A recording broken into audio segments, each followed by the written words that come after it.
Yes. Anyway, I am back. It's me, Ganda One. Nakasama niyo pa rin dito sa 101.1 Yes FM. Bakit kaya tuwing gabi mahilig tayong magdrama?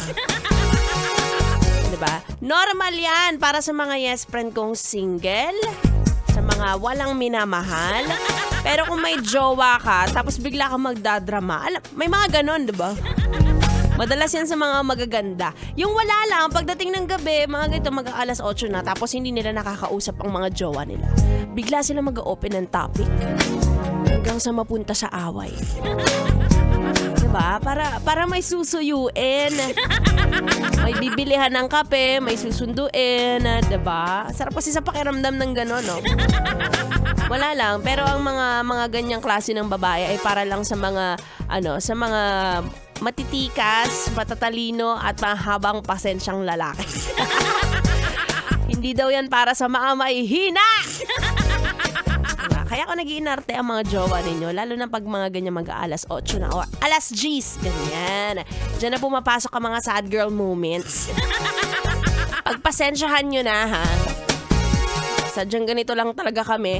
At minsan sinisisi nyo pa sa sa dalaw. Hindi ganun yon. Minsan part yun ng personality namin.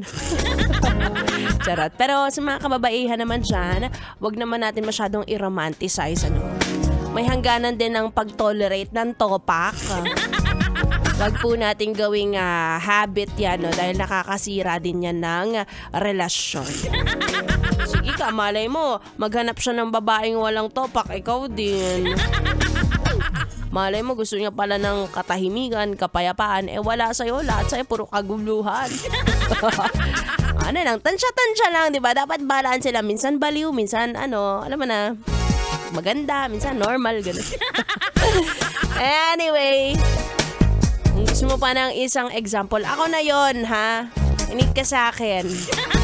Best example ng pagbalanse ng pagiging baliw at maganda. It's me. Samahan nyo na ako hanggang alas 9 ng gabi.